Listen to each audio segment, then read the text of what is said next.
Cocoon Spawn Girls, Chapter 23. I sit on the floor staring at Tiki. Clarice and King finish up summarizing everything that we know. At first, Tiki was interjecting after every new piece of information, but as it went on, she began to get quieter as she listened. We let her have a moment to absorb it all, accepting what we had just forced onto her. I should have included her sooner. Now all this stuff is going on at the same time as she's learning of it. Well, we made it back up here. But now what? Clarice asked. King motioned over to their bedroom. We must verify our stash is still good. They meant to keep us trapped in the meeting room for some time. He scratched his non-existent chin. The question is, was that their end goal? Or is that just something to slow us down from making it back here? What would they have to take from us? You guys were keeping your stockpile of meds secret, so surely they can't know, right? Tiki questioned. I scribble on my board. They need to make us less presentable, so everyone believes we're fallen. They might have touched our clothing? King continued petting his lack of chin. Perhaps they've caught on to our secret stash. No point discussing what ifs. Let's split up and retrieve what we need. We may need to leave this building for our safety. Really? Clarice cried. She looked down somberly. But my TV. Something we'll never be able to lug out of here. He whacked her. Don't forget, the elevator's gone. We must pack light and find a new way out. Everybody nodded. We all understood just how grim our situation may be now. I was worried about leaving the building, since Declarna was still stuck here. I didn't want to leave her behind, even if she's morally ambiguous. Well, I suppose she may be less than good. But she's helped me so much. I still want to repay that by at least not abandoning her. I made it to my door. As I placed my finger on the door lock to scan my finger, I hear the sounds of the others reacting negatively. My finger scanned, and I was denied entry. Ah, that explains what the others are seeing. Well, I've destroyed enough stuff to get in trouble if this isn't a doomsday event. What is a few more doors? I summon Fool's Night, cloaking myself in its aura. I have no trouble blowing through the door with some punches. My door stays attached to the hinges holding it, but now stands with a large chunk taken out from it. I look inside, and my room looks about how I remember leaving it in the morning. I do see some things on my floor, but maybe I was being a little messy before, and I forgot? I make my way to Tiki's door across the hall and knock it off its hinges. Then I split Clarice's down the middle and remove the piece that wasn't connected to the hinge. As I return to my room, I begin to admit thinking over the damages I've caused, all these things weren't going to reflect well on us if anyone else saw them. I mean, what says they've gone crazy more than destruction in their home base and all the doors ripped off? I worry about that if anyone else ends up asking. I pass through the hole at my door and enter my room. I immediately go to my vanity and open the drawer with my colored pencils. I open the box and let out a sigh of relief when I see my pills are still inside. They're safe. I add them to my big side bag and continue on grabbing things. I want to bring all my jumper skirts and blouses. I'm not just going to abandon the ones I have left that haven't been stolen from me. Same goes for my undergarments and ribbons. Then I end up taking off my flats and putting on my laced boots since it's easier to carry my flats in a bag rather than the heavy boots. Plus, if I ever need to kick something, I'd rather be in boots than my little flats. I don't really own anything else worth bringing with me. I guess it's just going to be a bag of clothes. I exit out of my room and return to the hallway to check on the others. As I approach Tiki's broken down door, I see a bright light coming from her room. I run over to the doorway and enter inside to find a bright ball of fire on the carpet of Tiki's room. My eyes adjust to the brightness and I suddenly realize it's Tiki burning brightly. I flail frantically, confused, trying to get her attention, but something seems to be off. I stop my foot at her, trying to get her to look at me. It grabs her attention and she turns to me with those dark, empty eyes parting the flames. You! She screams with a dripping sound to her voice. And you! All your... I can't... She babbles in a confused way, sounding angry to confused and then back to rage. I don't know what to do. I take a step back as I begin to feel the warmth of the flames on my skin. The moment I back down, she leaps towards me a foot, pouncing on all fours like an animal on the hunt.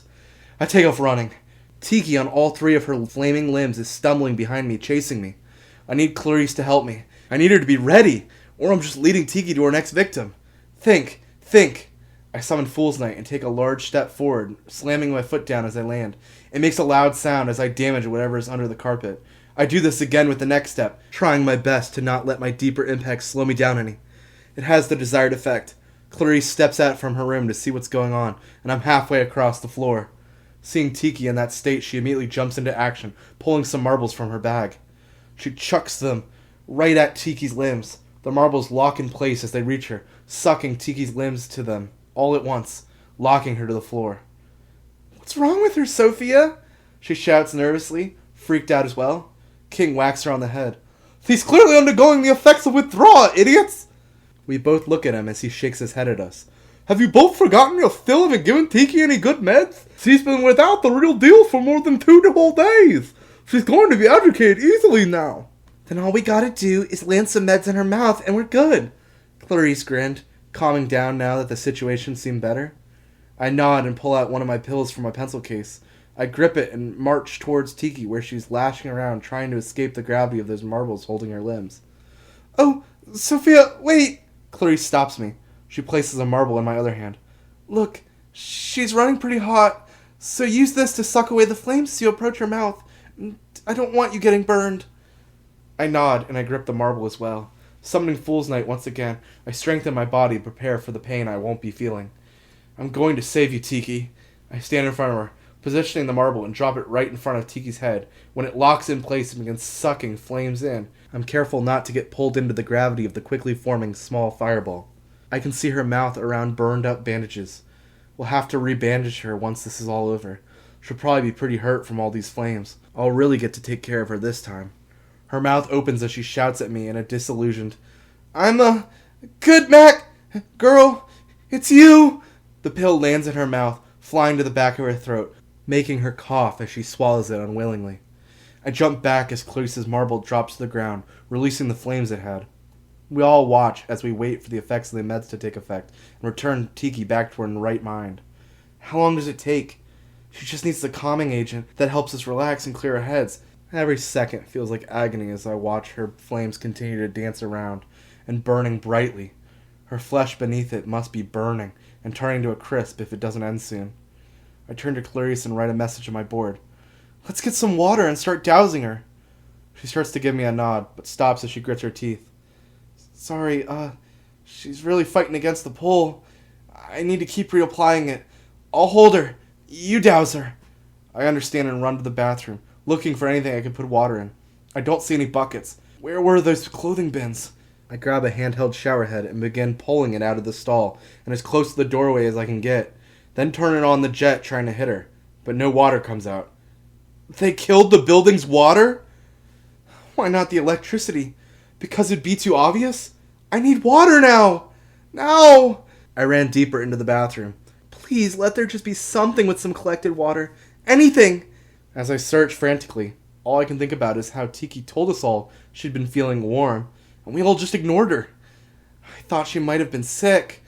I knew she hadn't taken any meds for at least 2 days. Why didn't I see this coming? Idiot! I'm just such an idiot. Please, somehow, someway, let this big bath have some water. Last night we all soaked in it, and I know we didn't drain it. I dart for the back of the bathroom, throwing the curtain open, and practically running on all fours as I trip trying to get to the bath. I get to the bath and grip the side as I lean forward looking in. The levels have dropped, but there's still plenty of water in here. I just need something to put it all in. Think. My vanity drawers.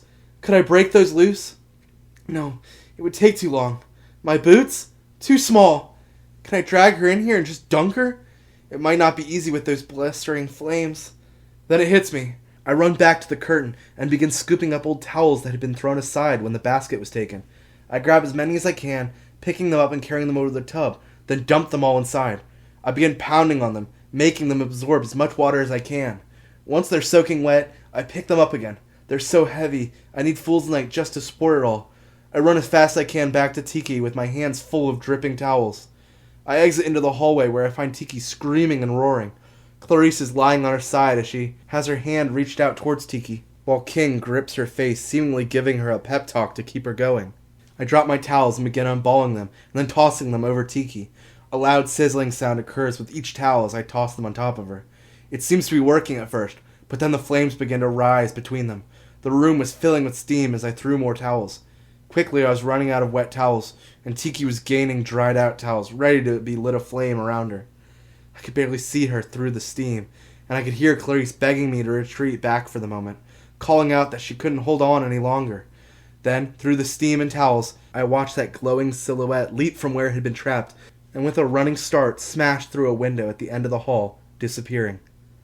My mouth was agape as I tried to scream out her name, but no sound left it.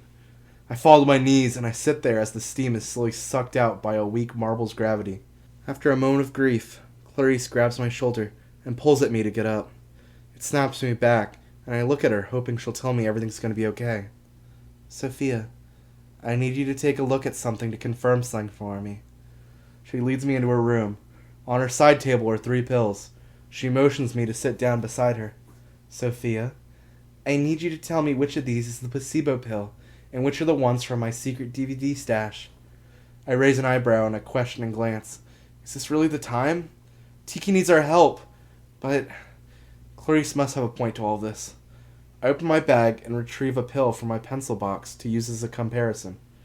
I examine the 3 pills on the table carefully, but it feels really hard to see the difference. I point to one of them. That one seems to have the lighter color that the placebos have. Any others? She asks. At the suggestion, 2 of them might be placebos. I pick out a second one that seems slightly off. She looks at my selections and nods her head. King lets out a sigh, which worries me. These were all from my stash, she sighs. I don't think our stashes were untouched. I'm not even sure any of these are real pills anymore. My heart stops. If your stash was touched then. I rip open my bag again and dump out my pencil box. Pencils scatter across the table as pills bounce about. It can't be. They couldn't have discovered our plan to stockpile and replaced what we had marked as safe. When did they do that? While they kept us locked in the meeting room? Or earlier? Could Clarice and I be on day 1 of withdrawal? Or even day 2? What if Tiki was much further into the withdrawals than we thought? We fed Tiki one of those pills, but maybe it didn't help her at all. She may be out there in town confused and on fire. What will happen when people see her? This is exactly what MGI wanted. I somehow played right into their hands. It didn't matter if I got warned in advance about what they were going to do. They just continued to outplay me. Sophia, listen carefully. Clarice grabbed my nose, making me face her. We might not have a lot of time to find a source for our chemical. We need to find a spawn. The bigger the better. King sighed again. They want you all to despair, so you'll give in and decide to eat another magical girl. We wouldn't eat each... Clarice paused. Oh. More magical girls are on their way. They're going to come here expecting you all be turned. If they run into Tiki first, their expectations will have been met. I scribble. What can we do? We need to focus on the 2 of you while you're still in your right mind. Then we can help Tiki. What next will we have to figure out later, King explained. Where will we find a spawn? I write. Declarna did mention MGI would release any they had captured into the streets. Should we start there? Clarice asked. King crossed his little arms. Declarna may be a threat of her own if there are more dangerous spawn around under her command. I shook my head, rejecting his opinion. Declarna wouldn't do that. She needs us if she wants freedom. I'm just not so sure. He sighed again. Let's just take a vote. Who's in favor of going outside to hunt ourselves a supply of meds, a la flesh? Clarice proposed. We all raised our hand in favor. Even King had doubts about Declarna. He was still in favor of escaping this building and finding a spawn to feed us with. With everyone in agreement, we set out, finishing up grabbing anything we might need. Then, we set out to leave the building we had called home the last month. We ended up climbing out of the large hole in the once large window.